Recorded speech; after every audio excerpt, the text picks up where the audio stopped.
There we go. There's the 8-bit computer game version of the Sofa Shop. That comes from Joe. Joe's actually contributed music before to the show, and he said, I've done your request of an 8-bit video game version of the Sofa Shop. I first started making music several years ago with simple square wave synths, whatever that means, in this style, so how could I resist stepping up to this challenge?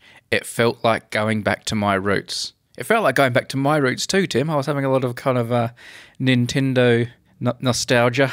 Yes, it's funny how something so technical, like it's not an organic sound, it's a technical sound, and yet it can be so heartwarming because of the nostalgia attached to it. I think you did smuggle in a few Mario sound effects by the sound of it there. Yeah. Now, we have been deluged with Sofa Shop covers and mashups and contributions. They've been brilliant. We're going to give them a rest today, maybe to give people a rest, but also because I've got so many of them, I haven't actually been able to get on top of my emails.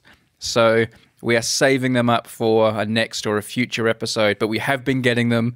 We have been enjoying them. I always text them off to Tim straight away as soon as I get them so he can have a listen. It's fantastic. They're really, really impressive, some of them, I tell you. Oh, yeah. We'll dribble them out over future episodes. We'll dribble them out. We'll either dribble them out or we'll have an absolute extravaganza. I think we might need an extravaganza because if we dribble them, the dam is building up and the dam is going to break at some point. So we need to get them out there. You're sending them in quicker than we can play them. Fantastic. Keep them coming. Unmadefm@gmail.com if you want to send one in. We're loving it. But the Unmade podcast is about ideas for podcasts that we probably will never make. Sometimes we do. Yes. So I have an idea. You going to lead off? Go for it. I'm going to lead off. Confident start. I like it. This idea is called That's the Way I Remember It. Okay.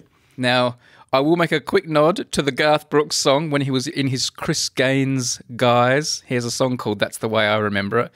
It's one of my favourite songs by him, and it's in the Chris Gaines era. Go and have a listen. It's really good. I don't think you needed to mention that, man. Like, I don't think anyone was going to pick that up and go, oh, hang on.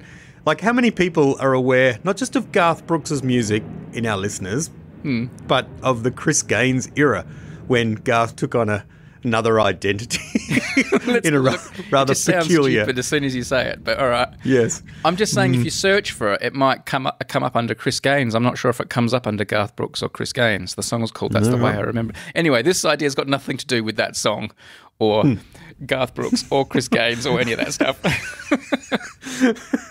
My idea, it doesn't use the term, well, that's the way I remember it, the way you might think. It's not like, well, that's my recollection. What's your recollection? It's not that.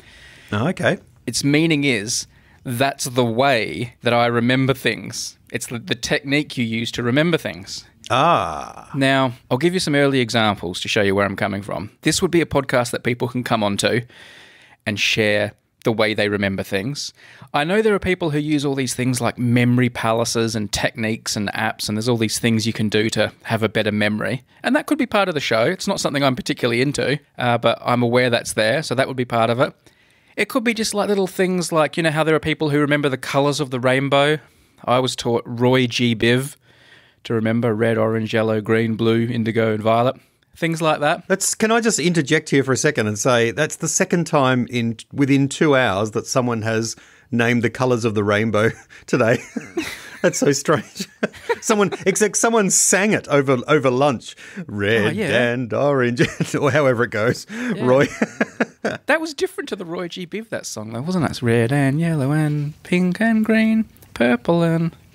Orange? Orange? Oh, they've had orange already. Yeah, but what's that doing there? Double orange. I don't know what's going on. I don't know what the colours of the rainbow are. Anyway, that's that song, by the way, is based on a Garth Brooks song from the Chris Gaines era. That's it's on that album, I think. This podcast can also be personal little things. Let me tell you sort of a story. In my house, my wife and I hang the towels on 2 hooks that are side by side on the back of a door. I don't know, for some reason, I can't explain it, but for some reason, apparently, recently, I swapped them in my head, whose was who, and I started using her towel, because our towels look the same, and she wasn't pleased about this, obviously, her beautiful towel being used on scruffy old me. She was like, yours is on that side, and I went, no, I thought mine was always on that side, and I don't know, something flipped in my head, so I needed a new way to remember whose towel was who, and short of putting signage up, which wasn't really an acceptable option in the bathroom.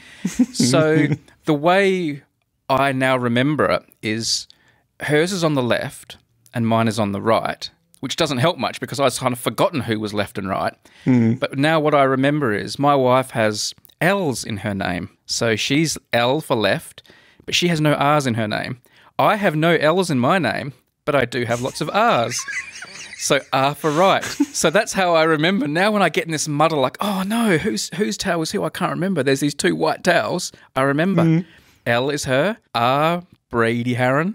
Me. That's the way I remember it. Oh, well done, Rain Man. Like that's...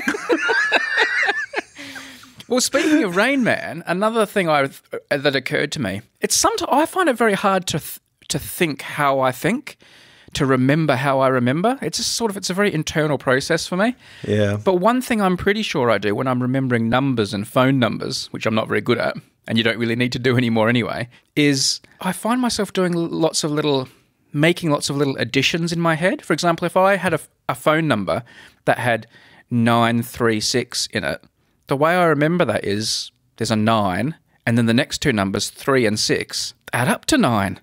So it's 9, 3, 6. 9, two numbers that add up to 9, and then I remember what those numbers are. That's like a thing I always find myself doing when I remember phone numbers. I look for natural pairs of numbers that add up to a single number that I can remember. I think that's fascinating. I look for other patterns too, like if there's like consecutive numbers or consecutive pairs of numbers. Like if a number has 5253 in it, I find that easy to remember because it's got 52, 53. Like I find little moments in a number, and everyone's got their different things. I'm not claiming I'm special, but it's just interesting to hear other people's little techniques and devices and things they do. That's the way I remember it. How do you remember things, Tim? Well, I think it sounds like you are special, man. I think you've got to... Just drop a box of toothpicks in front of me and I'll blow your mind. That's right. I'd love to hear, how do you remember which shoe to put on the right foot? Like, do you draw a little "ul" on the left? There are lots of people who have problems knowing the difference between left and right. Like for some people, that's just a mental block, left and right. And I always find it interesting hearing how they do it. How do you know the difference between left and right? I don't know, but I do know what you mean about this kind of, you've got two choices or you've got one choice between two options and yet you go for the wrong one or you swap between them. We I don't know if I've mentioned, we recently moved house and... And your dad's Dutch. And you've got to find light switches that are all in new places in a new house, and there's two light switches, one which does one set of lights and another one that does another set of lights in a similar sort of area. And every time I walk up to this particular light switch, I forever going, I'm going to turn this one on, and that's the bottom one, and click, no, sure enough, it's the top one. Yeah. But I'll go back again and I'll go, aha, no, I messed this up last time. I know, it's the bottom one. Click, no, damn it, it's the... And then you say, whatever you do, remember, bottom, not top, bottom, not top. And the next time you go to the switch, it's like, was it bottom, not top, or top, not bottom? What was the thing I had to remember? It was one of them. One of them's definitely right. I was so confident. We've been there for 2 months now, and I was so confident the other night, like, I don't even have to think about it this time. I know it's the bottom one. No, it's the top. It's not. Trust me, that can last years. I have that in my sort of kitchen dining area. I have no idea what ones to press. Like, I know this kind of thing. I remember early on, in terms getting back to the numbers and calculations, I don't tend to do addition. I tend to be a bit more visual, like in terms of how rounded and nicely the numbers sit as a pattern. Yeah. And with my wife's mobile number, in Australia, you sort of have, everyone has pretty much a similar opening or, 4 numbers. And then you've got 2 lots of 3 numbers. Yeah. And I'm obviously not going to say her number, except to say that I've always thought the 3 numbers in the middle would be far more balanced if they were at the end. So I would always look at, and I remember honestly now by going, oh, that's the one that should come at the end, that comes now, and the one that looks like it should be in the middle, that little set of 3 numbers goes at the end. And I have that little conversation in my head every time I type it in or have to write it down on a form or something like that. It just looks imbalanced. Can I just say, I was looking at your phone number just a moment ago, actually, for various reasons. Not only do you have a very good number for remembering, your phone number's kind of sexy. It's so curvy and nice. Like, do you know what I mean? Like it's really like, your phone number's hot.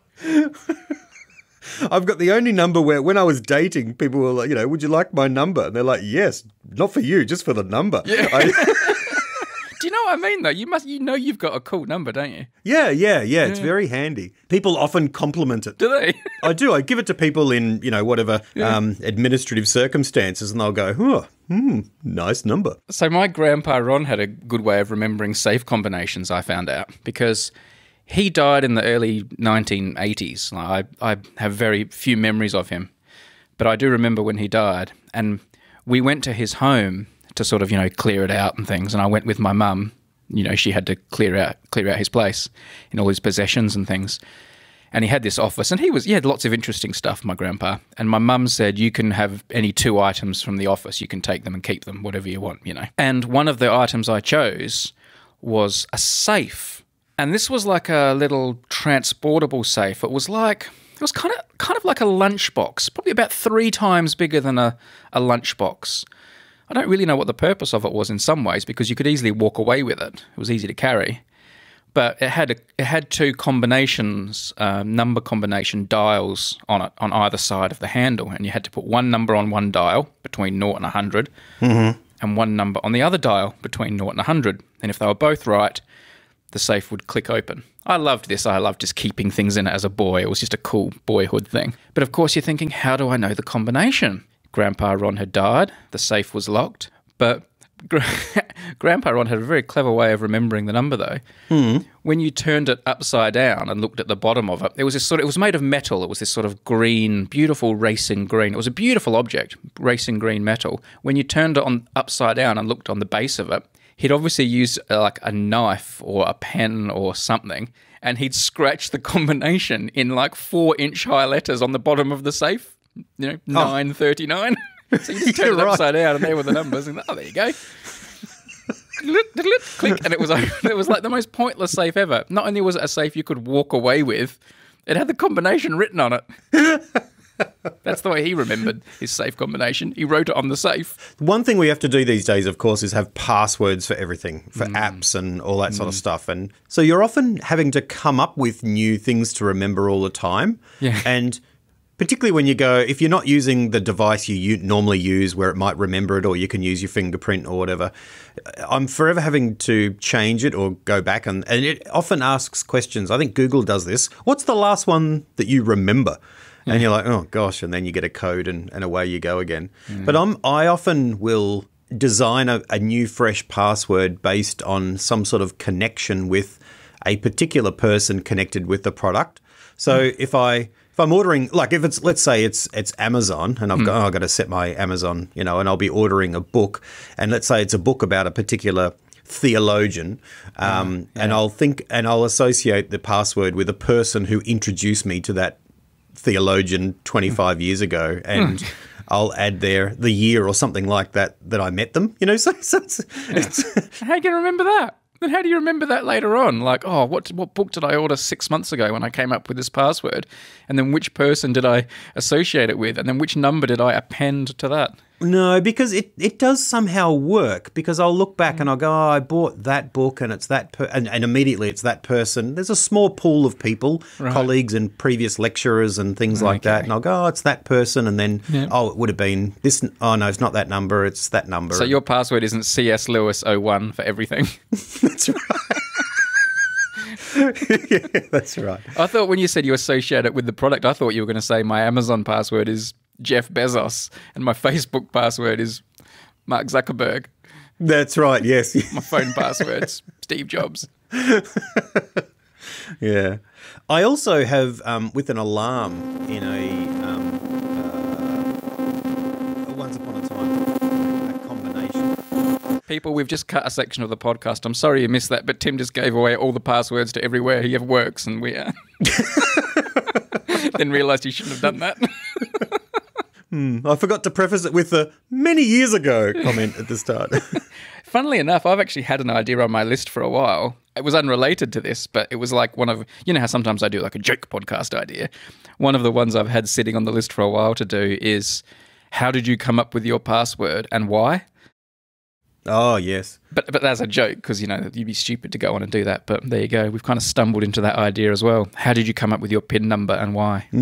That would be a fascinating podcast if you could somehow make it work. You could do it. You could anonymise the people and have them talk about passwords they haven't got anymore. But I don't know. I think that would be an interesting listen. It's probably a bit of a security nightmare, but it would be an interesting listen.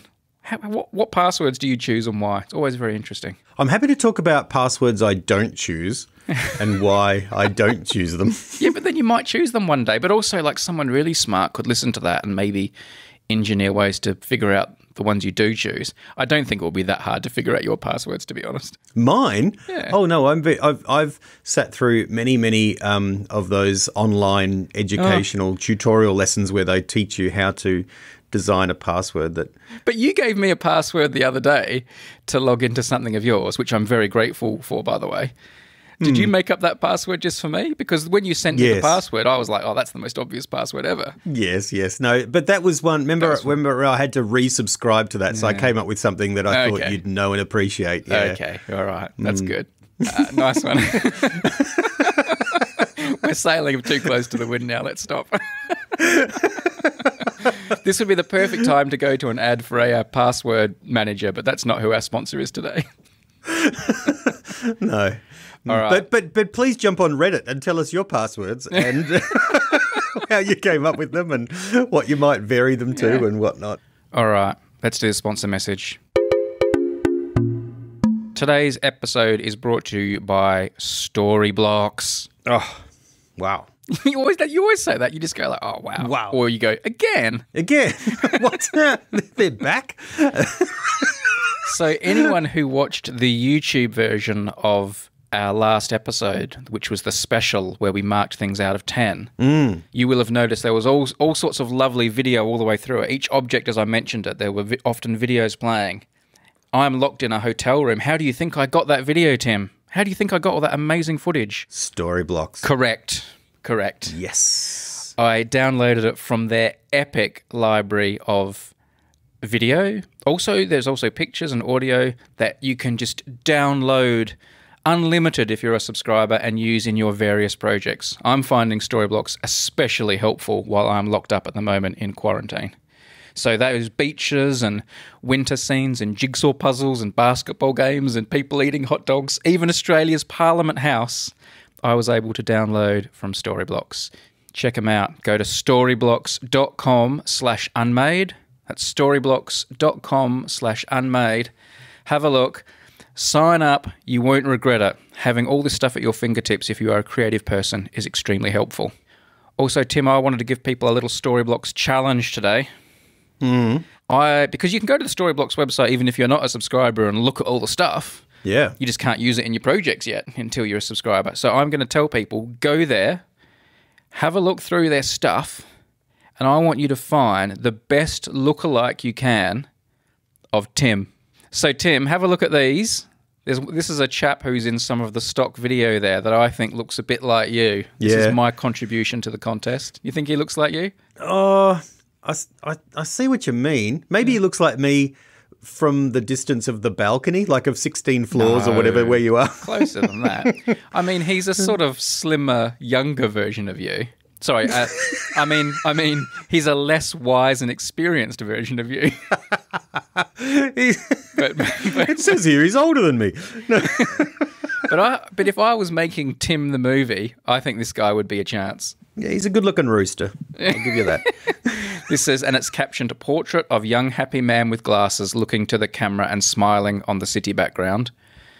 Or you can also get video of close-up shot of young smiling man with glasses using smartphone for checking his flight on the arrivals table in the background. Very specific. Yeah. So go on to Storyblocks, see if you can find that Tim lookalike and let us know online and we'll tell you what we think. Storyblocks.com. Make sure you go there with storyblocks.com/unmade, by the way, so they know you came from us because, that makes us look good.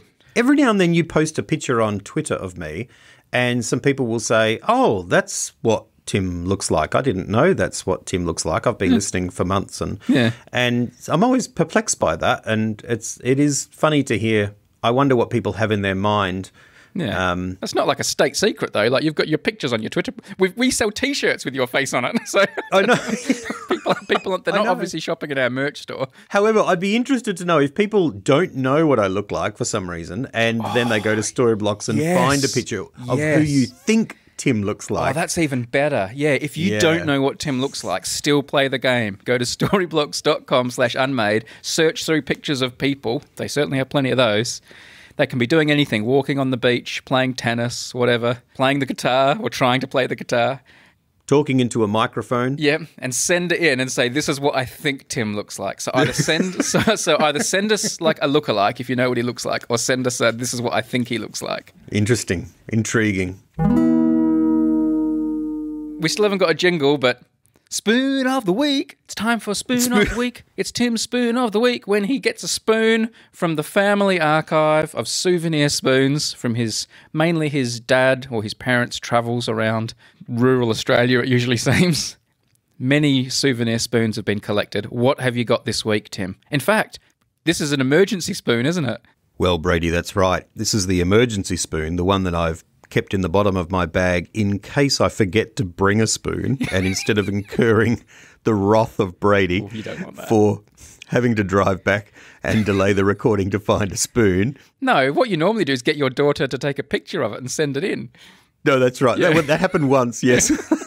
Find a spoon. Yeah. Find a pretty spoon. But this is the emergency spoon because I'm recording in a different place today, so I've pulled it out. I must remember to replace it with a new emergency spoon, otherwise we'll be talking about this spoon several times over the next 12 months. All right. This is a souvenir spoon from Lakes Entrance in Victoria. So this is a special place, really. You've got to describe the spoon first. You never talk about the spoon. You always say, you always go straight to where the spoon's from and that, and you never, you don't paint the picture. The purpose of the spoon is to be a souvenir of a place, to evoke the place, and it just takes me there straight away. The spoon points beyond itself. But sure, you want to know about the spoon? Okay, well, look, this one has a quite an unusual scoopy bit. This has... It's not a bowl. Yes. Well, the bowl is not it's not shaped like a bowl. Like it's not an oval. It's sort of what do you describe? It's like when you've got, here's how you describe it. You know when you get like a big hubba bubba, like a big thick piece of chewing gum.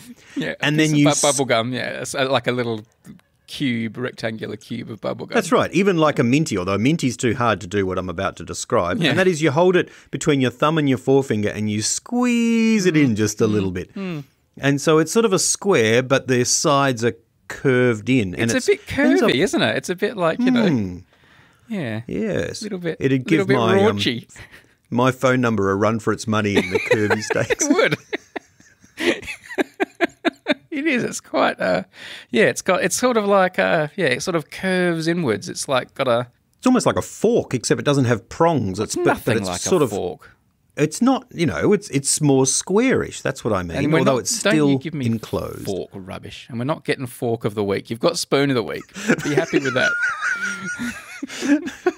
I don't know why we're doing spoons. Knives are way cooler. Yeah. Knife of the week would be a much more edgy podcast. So anyway, we've got our freestyle bowl. We've got a pretty nice ornate handle, and then we've got an enamel at the top for this, which is this scenic picture of this place called Lakes Entrance in the state of Victoria, where Tim spent much of his upbringing. Well, yes, it's a place. It's sort of a holiday spot about an hour further on, down from Traralgon where I grew up, and it's a place with lots of boats and things, and there's lovely blue and a bit of. I love the colours in this. Actually, they've held up quite well. There's red down the bottom where it says Lakes Entrance Victoria, or it just says Vic.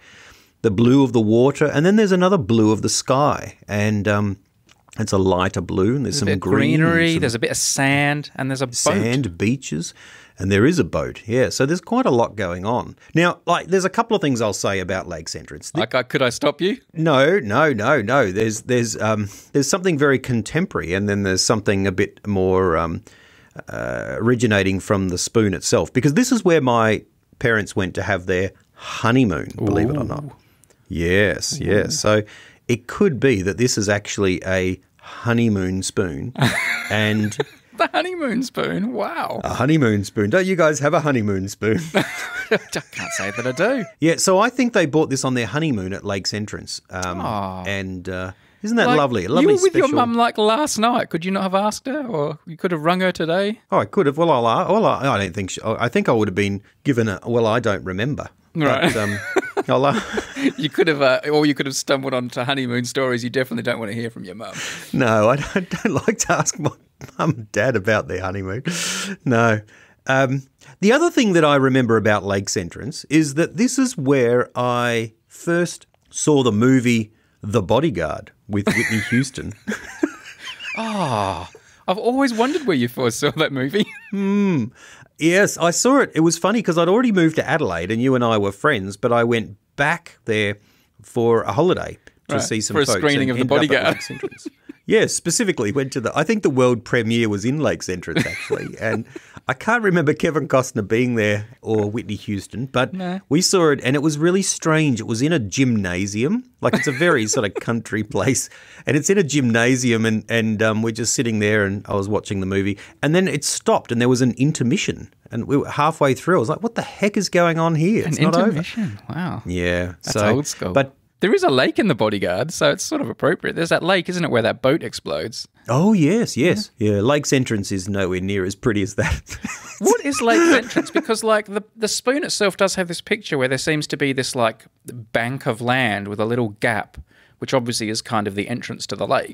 What is Lake's Entrance? Is it like is it a marina with access to a lake, or is it a river going into a lake, or like what's entering what? I actually don't really know. I think it's the lakes region and where the rivers, what river is it? Hits the ocean. Lake's Entrance is a seaside resort and fishing port in eastern Victoria. It's situated 320 kilometres from Melbourne, near a managed artificial channel connecting the Gippsland Lakes to Bass Strait. Oh, there you go. At 2016 census, Lake's Entrance had a population of 4,810. The town is best known for hosting the world premiere of The Bodyguard.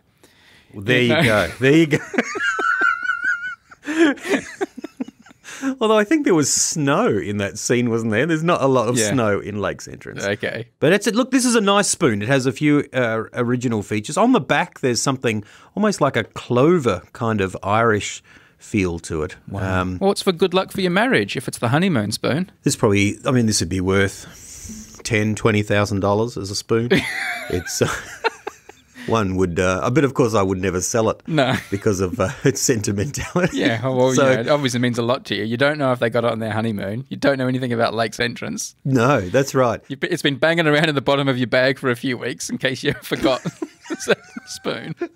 Everything I know about Lake's Entrance I've pretty much got from this spoon. That spoon is the Wikipedia of Lake's Entrance. That's it. Imagine if all Wikipedia was communicated through spoons. It's a bit like those US seals, the state seal. They try and convey the entire state's history they end up with too much on one seal. I'm just picturing the girls doing homework going, Dad, what's the capital of Uruguay? Oh, let me go and check the spoon drawer. Check the spoon. We'll look it up. Oh, dear. Anyway, that's spoon of the week. There we go. So That's the emergency spoon. I'm going to have to replace the emergency spoon now, and this will go back into the general collection. And we don't have a winner of one of our souvenir spoons this week. The Unmade podcast souvenir spoon in production. We normally do a random draw, and we're not doing that today because Brady forgot. Forgot what? To do the random draw, to run the algorithm. Isn't there just a name? Don't you have just a list and yeah, but I've run like a whole mathematical algorithm to decide who it is. I don't just choose a name that I like the look of. Oh. Otherwise, it'd always be won by people called Jason or Cindy. Because they were my two favourite boy and girls' names when I was growing up. Jason or Cindy. So we don't have a winner. Why Cindy? I just thought it was a lovely name at the time. I still think it's a lovely name to all the Cindys out there. Yeah. Cindy Crawford. Well, yeah. She's the Tim's phone number of models.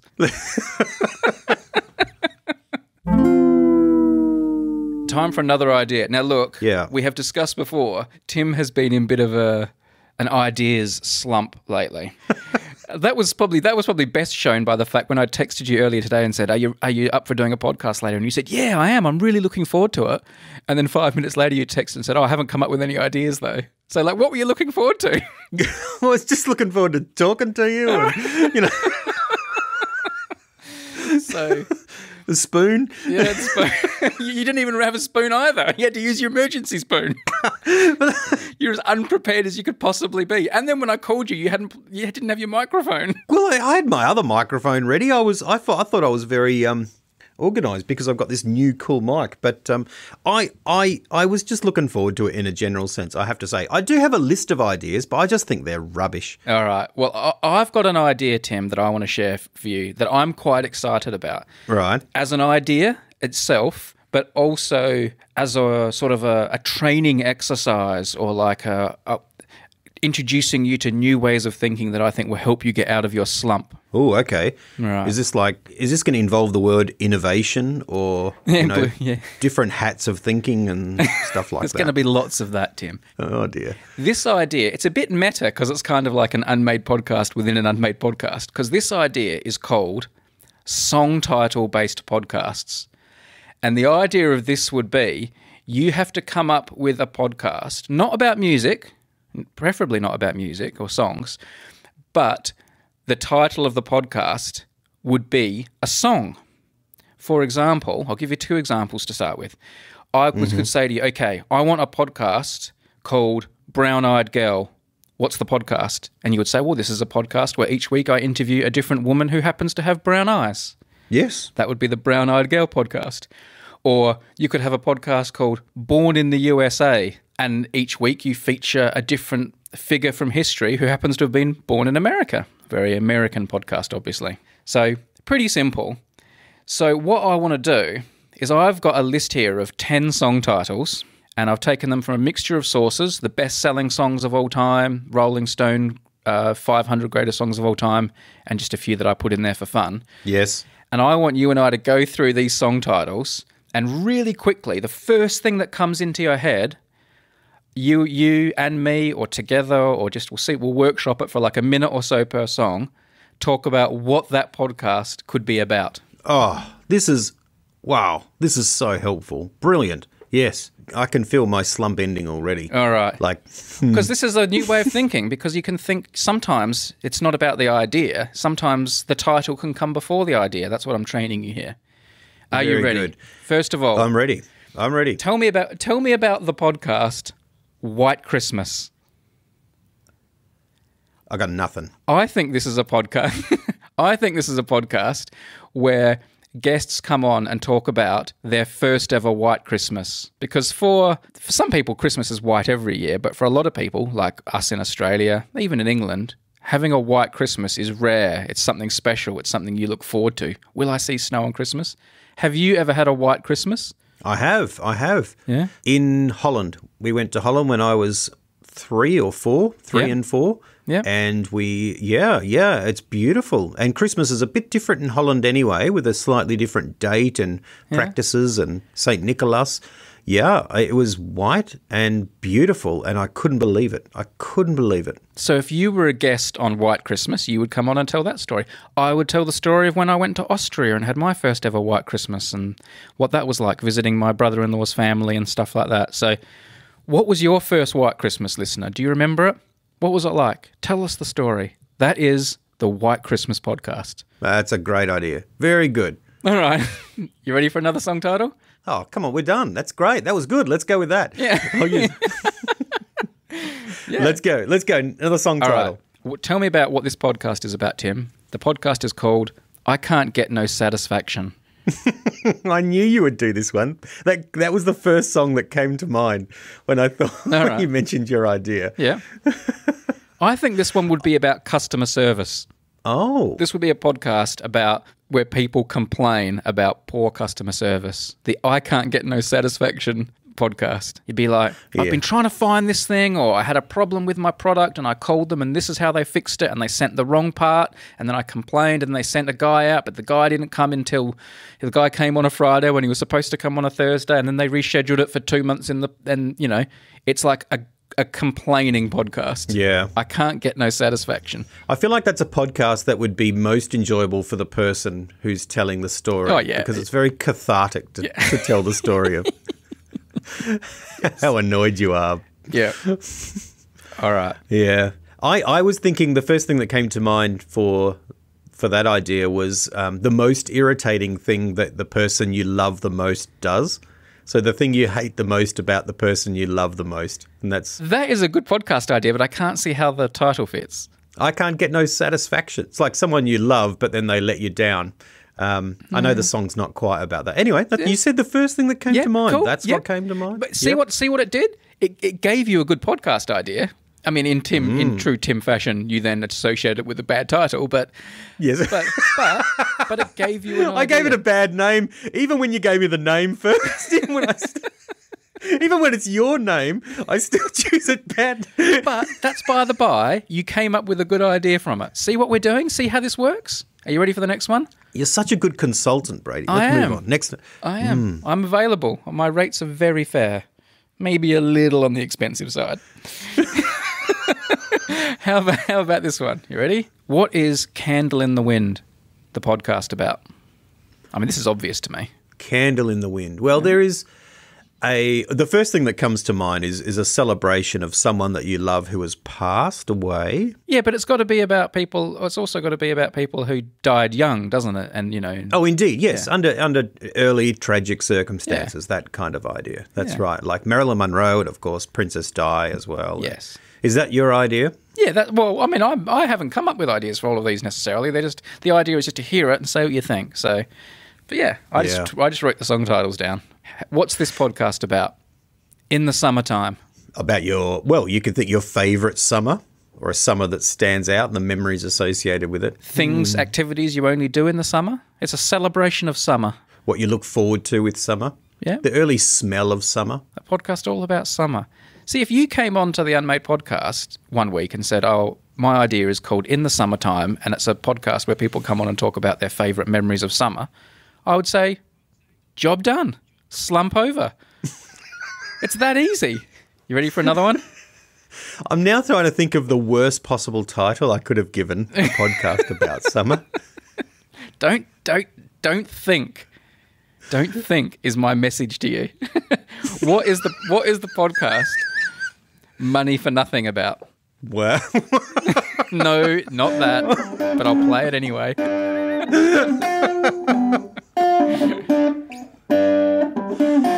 Money for Nothing. Easy ways to make money. Easy scams, tricks of the trade, ways you can make money with very minimal effort. Who wouldn't listen to that? Oh, that's good. That's good. Very good. Yes. All right. Yes. You can have a variety of people. Well, here we go. This is appropriate. This is on my list. This is just a coincidence. This is on the list. I Will Always Love You. What's that podcast about? Well, favourite Whitney Houston songs. I mean, that's Yeah. that. Yeah, it could be that. You could feature Whitney Houston on the Candle in the Wind podcast. You could, indeed. Yeah. I Want to Dance with Somebody. That's probably my favourite Whitney Houston song. I think. What's yours, man? I think I Will Always Love You would be a podcast about childhood, youth, teen crushes, people you had crushes on, like at school, that unrequited loves and that sort of stuff. And you talk about, yeah, I didn't end up with that person, but I will always love them. I will always love you. Yeah. The girl you didn't get, the boy you didn't get. All right, what is the podcast I'm a Believer about? Something you've been recently converted to, I guess. I didn't follow this, but it's a little bit like I've changed my mind, which I know we've talked about, but... Or what about people that just believe crazy things, like flat earthers and all those sort of people? Or people that just have, or people of all different religions. Just, why do you believe the thing you believe? Interview people that believe things that you don't believe and just find out why they do. Why do you believe that? I want to hear. I want to know. I want your story. Nice. All right. What's this podcast about? Mysterious Ways. The song's about a girl, but with the metaphor of kind of the spirit. You really struggle to detach from the song, don't you? That's not the point. It just happens to be a song title. I don't care what the song's about. It's a cracking song, of course, by you two. That's right. I feel it's important to note what the song's about before we move on to the title. No, that's not. I know, but only mysterious ways. It could be about unusual things that have happened, unusual coincidences and moments that are unexpected and things that breezed into your life that might have you're not using the ways though there. I think mysterious ways is about people who do things that you don't know how to do, like that are seemingly magic, like people who can, like locksmiths, how they can just unlock your front door in 10 seconds without the key. Ah, yes. How do they do that? What do they, and people who can do tricks and have skills that to you seem magical, and they come on and explain how they do it. That's very good. Mysterious ways. All right, I'm writing that down. Mysterious ways. Next. Basically, I'm just burning through a whole bunch of great ideas that could have been the next 5 or 10 podcasts. Thinking out loud. This could be a little bit of a bit like we were talking earlier, how we remember things, but how you process, how you come to decide things. Well, we've just done that idea, man. We've literally done that idea in this episode. So, yes, I know. What else you got? But not just how you remember, but how you process it, how you come to decisions. You know, some people think and decide things intuitively and instinctively. Some people are more logical. No, I need to go away. I need to process that and I need to come back. Some people talk to lots of people about things before they make a decision. I need to refer to people. Yeah. So people just going through their thought processes. Yeah, I like that. Okay. And it's a good title. Last one, Start Me Up. Well, it could be your ritual in the morning. Yes, correct. That's what it should be. I say correct because that's what my idea is too, which is obviously therefore correct. That's correct. I do love your twin package comments. Firstly, it can be anything. As long as it's my thing. And then I say something, you go, no, it's not. No, it's not. Well, your idea for Start Me Up would be, what's your favourite Rolling Stones song? Now that would be Gimme Shelter. That's it. Oh dear. So there you go, Tim. Have I changed your mindset a bit here? Do you think I'm helping you out of the slump? Just go through a bunch of song titles and think, what would a podcast be if that was the song title? This is the most helpful thing you've said in 3 or 4 years. I think this is... Does that mean every single podcast idea you have from now on is going to be a song title? It pretty much is anyway, so... Yeah. But the only twist is this time it won't be about the song. Yeah. Well, not directly anyway. No, but I can do this from anything because I can from book titles, from film titles. You can walk along and go, here we go. Yes. But remember, keep it general. Keep it general as well, though. The idea has to be more general than the title and obviously linked to it. This is something people can play at home. 9 times out of 10, people should be able to guess your podcast from the title, what it is. They shouldn't have to figure it out.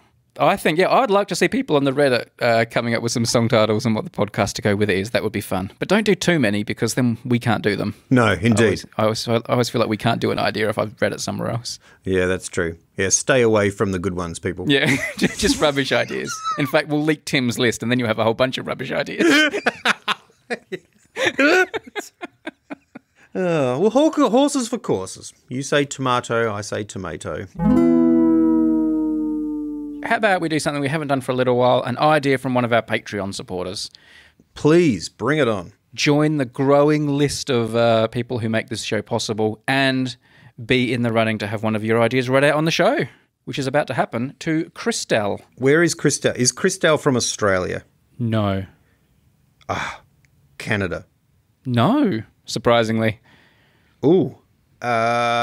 Uruguay. No. Lakes Entrance. Oh, no, that's in Australia. No. All right. She is from the northeast of USA. She grew up in New York City and now lives across the river in New Jersey, very close to Newark Airport. Oh. My town, South Orange, is one of the very few remaining areas in the state and the country where the street lights are gas lamps. Wow. Very cool. I actually did email Christelle back about that and we had a little conversation. I found it so interesting, but that's by the by.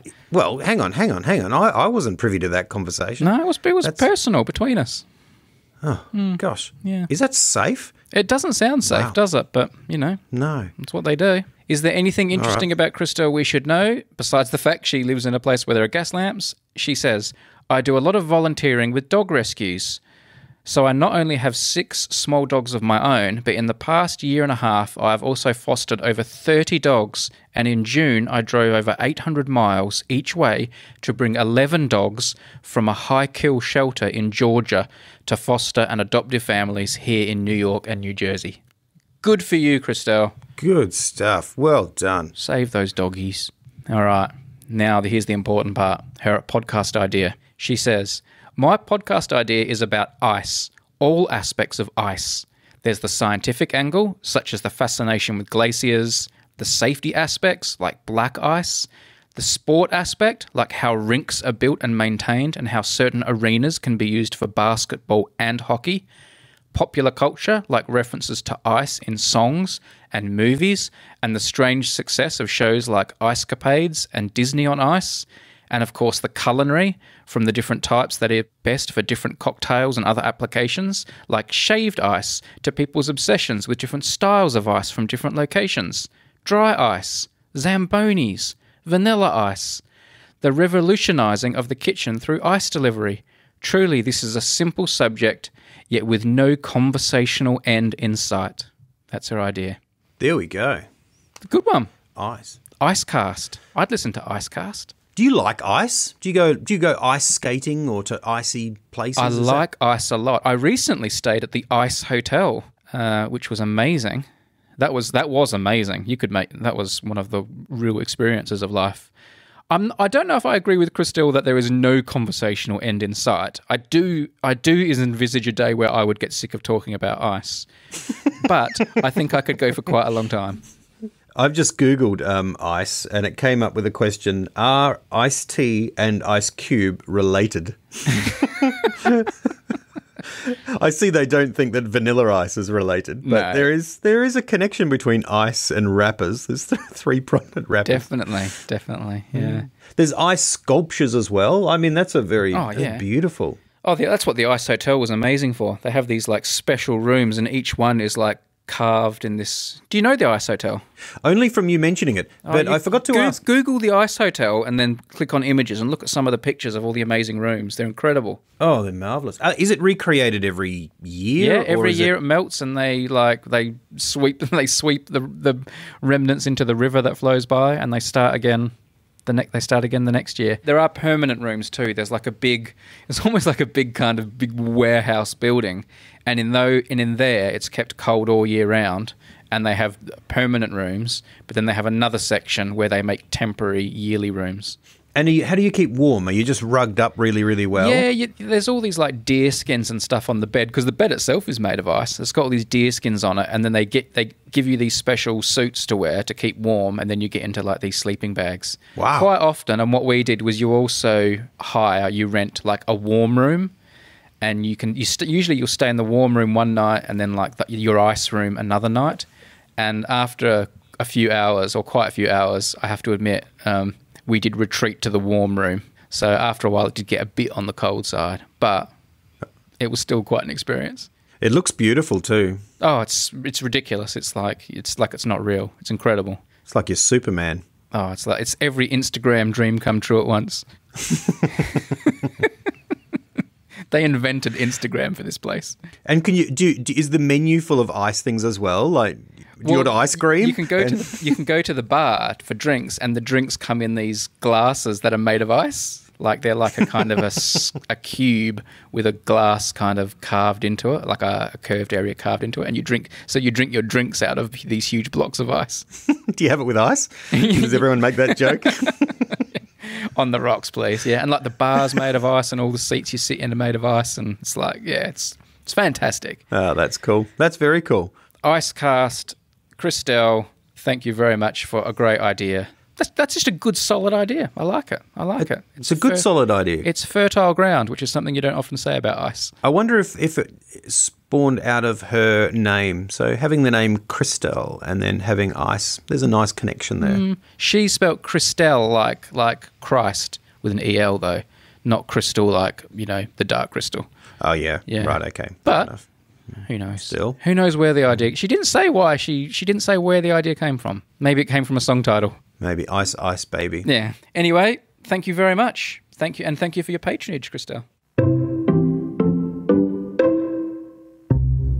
How do you know which towel's yours at home? We have different colours just to help. Yeah. Yeah. Right. Which is very wise, really. Particularly if you've, moved to the bedroom and so towels end up, you know what I mean? Whose is left on the bed while you've got dressed and gone and had breakfast and come back. Oh, it could be chaos. Is that mine or yours? It could be utter chaos. Oh. You need monograms.